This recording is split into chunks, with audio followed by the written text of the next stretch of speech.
was 8,000 tins of preserved food, 1,203 pounds of tinned pemmican, which is like a lard-based disgusting food. That does not sound palatable. Gives you energy and it keeps you alive. Keeps you fat, probably. Right. Fattens you up. 7,088 pounds of tobacco. Of course. You got to smoke. 200 gallons of wine for the sick, in quotation marks. I'm feeling sick. Yeah, I know, me too.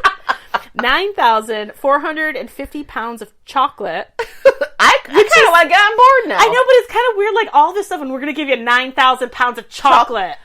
Makes me want to go with them all of a sudden. All of a sudden, it doesn't sound so bad. Wine and chocolate? 9,300 pounds of lemon juice to stave off scurvy. The scurv. You got to get rid of the scurvy, right? They had on board enough provisions to fuel and feed them for 3 years. They're like, okay, we have enough for 3 years, even though we're not going to need it, right? We don't need that shit. We'll be there in time. The Erebus also had on it a library of 1,700 books, and the Terror had 1,200 books in their library. Wow. So, I mean, each ship had a hand organ that played 50 tunes. They could dance and have chocolate. They also had writing desks and school supplies, so the officers could write, and then they could teach the sailors who were illiterate. They had instruments for researching geology and botany, zoology, magnetic observation, because they're near the magnetic North Pole, and they need to study that. Cool. Yep, and they also had this newfangled invention called a camera on the boat. Ooh, I love it. The daguerreotype. The men were also issued gear for extreme weather. They were given, and this is something that they had learned from the Inuit. Right. Sealskin gloves, caps and greatcoats, and deerskin trousers, so they could survive. They won't freeze to death. They won't get. They're less likely to get frostbite. Yeah. So they have all this stuff. So they look like little Inuits when they're running around outside with their little outfits on. Because winter in the Arctic, it goes down like 40 below and lower. Right. And the sun disappears in early November, and you don't see it again until February. Like, it's gone. It's dark. It's cold. It's awful. There's nothing. I don't like it. Yeah, there's nothing to do. And it should be noted that the British Admiralty was so confident in the success of this expedition that they made no plans for assistance of relief should they encounter any kind of difficulties or a failure to complete the journey within the 3-year time frame. They were like, we don't need to provide any kind of backup plan because this is going to be successful. We just know it is. Right. They're so confident with the tinned food and the propellers. No plan B is necessary. And they're like, nobody has ever been better outfitted for an Arctic expedition than this guys. We got food. We got wine. We got chocolate. We don't need nothing else. Yep. We're going to get there. They also had a dog. And a pet monkey. Well, that makes it even better. Yeah, so I mean, that's like fun. And there was 134 officers and men at the start, and then the pet dog, the monkey. By the time they left in May, and then when they reached Greenland, which is where they were going to stop and reprovision, there was another boat that followed them that had livestock on it, so they could get on the way their fresh foods, fresh meats and things. And then they stopped in Greenland, and then they slaughtered the animals, and so they had some fresh meat. And then at that point, there were 5 sailors that had become ill on the journey from England to Greenland, and they went back home on this other ship. Okay, the ship that had the animals on it. These lucky bastards. Yeah. They didn't know getting sick was the best thing that could happen to them. I know. They were sent back home. And the last contact that anybody had with these 2 ships was 2 whaling ships in Baffin Bay, where the Erebus and the Terror were waiting for conditions to allow them to cross the bay into Lancaster Sound. And this was early August in 1845. I'm sorry, I have a tickle in my throat. And this is the last contact that the Erebus and the Terror had with the outside world, was this whaling ship. And the whaling ship said, we saw them. They're getting ready to enter Lancaster Sound from Baffin Bay. Mm-hmm. And that was it. And nobody heard from them again. And they had been out doing this for how long at this point? This is August, and they left in May. Okay. So it's been a few months. Yeah, and it was like most of that was crossing. And they're kind of on target, right, for when they were supposed to go through there. Because August is summer, and then it starts to get cold. Like, when we have fall, they're in winter already. Okay. Like, their fall is still like worse than our winter. Like, their summer is worse than our winter. It doesn't really get warm. Doesn't get summer, really.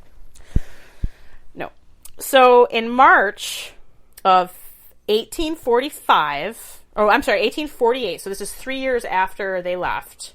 No word still.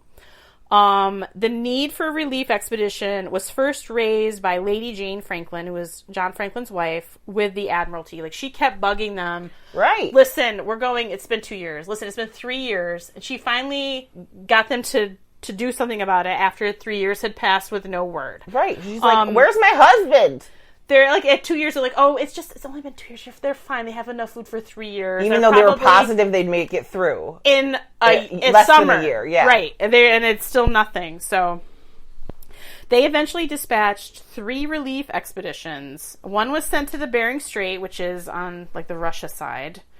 One was sent to Lancaster Sound. Okay. And then an overland party was sent down the Mackenzie River. And none of them found any trace of Franklin. None of them. Nothing. They found nothing. Okay. Yep. Well, that's but they never all, a good sign. they all had their own hardships to deal with anyway. Especially, like, the expedition that they sent to Lancaster Sound. That one was led by Sir James Clark Ross. If you remember, he's the one with the trouble with the drink. Yes. Who said no, and they made him go. His wife still didn't want him to go, and they made him go. But, I mean, even these relief expeditions were gone for years. Right. Yeah, they weren't even there to explore the thing. They were there trying to find them. the people that were exploring. Yep. So he, and all these relief people, they were still relying on tin food. Like, they all had the preserved food, because, like, it lasts for a long time. That's what you use. It made sense. And some of the things that he experienced with his crew were scurvy, and like scurvy is like the scourge of ship life back in the 1800s. That's what and earlier. happened. And if those of you who don't know, like most people you think scurvy, you think, oh, your teeth fall out, which they do, but it's even worse than that. It's terrible. Okay. Scurvy is caused by a lack of vitamin C. So when you're out at sea and you're not eating anything fresh, you're not getting vitamin C, and some of the lovely things that can happen to you is you can get anemia, you can get debility, which back then that meant like muscle weakness, fatigue, tiredness, lethargy. You're a lump. Basically, like if they have debility, which means they just don't know what to say, and they're like, oh, they're just tired and weak. They're going to lay over there. They're just going to lay there. They're fine. Prop them up. Exhaustion, spontaneous bleeding. Oh, God. Pain in the limbs, specifically the leg bones. Swelling, ulceration of the gums and loss of teeth, bleeding sores, the opening of old and healed wounds, like scar tissue. Basically, your tissues dissolve. That's fantastic. Yeah. Reduced rate of healing. So you could cut yourself, a minor cut, and if you have scurvy, it's never going to heal. It's just going to keep bleeding and opening. And then the stuff you cut and healed years ago will just burst back open again. Yes, it's so much fun. Isn't that great? Your body needs vitamin C to absorb iron, produce collagen, which without collagen, your skin and tissues will break down, because that's like the building blocks of your skin. Yeah, you know, you're like zombie-like, probably, like your body's. I mean, literally, almost. like I had a C-section, and if I had scurvy, that incision would open back up, and like my innards would fall out. Yay! Isn't that fun? That's great. Yeah. You also need vitamin C to synthesize dopamine, norepinephrine, epinephrine, and carnitine, which you need for energy. And like basically it leads to depression and lethargy. Right. So you're depressed, you're bleeding from sores all over your body, and you're lethargic, obviously. Like where your joints are, the where your joints connect to each other, that starts to bleed inside your body. Yes, because of the friction. So you have scurvy and you're trying to pull a sledge over land, and you're going to start to bleed where the harness is and where your joints move, and you feel them cracking. It's just horrible. It's almost a horrible way to die. Almost sounds like menstruation. Yeah. It kills you eventually. But it's one of those diseases that looks so horrifying, but it's really easy to reverse. Okay. Like once you start to eat vitamin C, you instantly feel better. Right. Instantly. And then your body just heals itself, like from the vitamin C. It's awful, but it's not incurable. Right. As long as if you can get some vitamin C in your body, you usually can get back to health in a couple of weeks. Cool. Unless you're that's so good to far know advanced that you're if I ever get scurvy from never eating of fresh vegetable or fruit again. One of the sailors on Ross's ship was a Jamaican sailor by the name of James Gray. He was mixed race. And he suffered from melancholy and a longing for home. He developed symptoms of pain in his chest. He had exhaustion. He was incoherent. He had bronchitis. He was like out of it, basically. He wasn't really lucid. He was like he lost it a little bit. Right, and he was really depressed. Eventually, it led to his death on August 16th of 1849. So this man eventually died. And then on May 15th, he led a sledging party. It was marching west along the north coast of Somerset Island. And then south, they were charting the west coast of the island and looking for signs of Franklin. Right, his expedition. But 2 weeks out, the health of the party started to break down. They had complaints of spasmodic pain, loss of strength, and giddiness. They traveled about 250 miles before ending the search. And they ended it. They found a cairn that had been built up. Which Cairn? A cairn. A white woman in a store that gets real mad and asks for the manager. She's standing there going, "Let me see your manager!" No, they built up a big stone tower kind of thing, and they usually would use it to put notes in. So it's like a mailbox kind of out in the Arctic, but there's this big pile of stones. Not a white woman. That obviously looks man-made.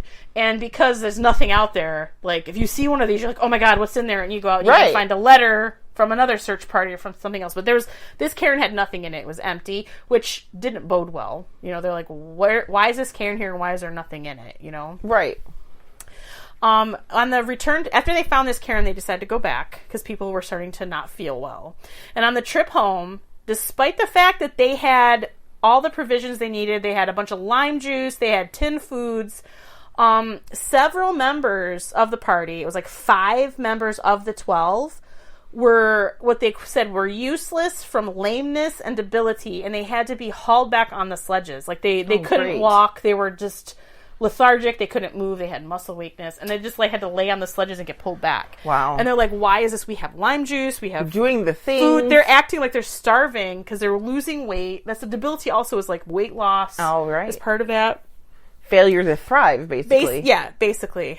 And this search that they were out was about 39 days, and it took them 2 to 3 weeks to recover after they got back. Wow. So that's a lot. Like they're like, and some of the men weren't recovering. And with scurvy, you recover from that usually. They, and on a further note, when they had done their trek, they were about 200 miles from where Franklin had deserted the ships the previous summer. So, like, if they had gone a little further, they would have found his ships. They would have saw something. They weren't at that point. They weren't even on the ships, but they would have seen them. Probably, seen the ships they were out in there. Yep. And the people that were left behind on the ships during this adventure, they also suffered different illnesses that were similar to what these men on things suffered. Yeah. They were forced to return back to England in the beginning of September simply because everybody was so ill. Yeah, they're all dying, basically. And Ross, he met with a ton of criticism from Britain and from the media of the time, like the newspapers, saying that he should have stayed through a second winter, and they lamented he had puny efforts. Oh, jeez. He didn't really make an effort. And the surgeon who was on the boats with them thought that if they had stayed, most of them would not have survived. Well, yeah, if they already were, like, failing to thrive, right. And then if you stayed longer, you think that's going to cure them? No. Right. And the officers that were on the ship with Ross, they complained that the tinned provisions that were on the ship were underweight and of inferior quality. Oh.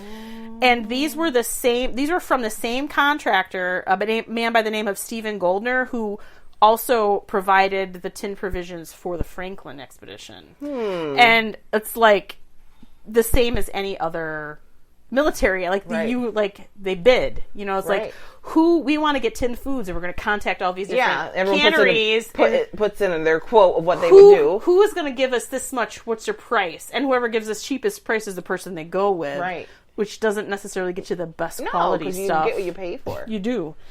So that's suspicious, isn't it? Right. And I know that like once they got back, everyone's like, oh, these men all had scurvy. But Ross never thought that. He never wrote scurvy in any of his reports. He thought it was because of poor provisions. He did not Right. think that Because he had probably seen scurvy before. he had. So he would know what it looked like. Yeah, and he's like, I don't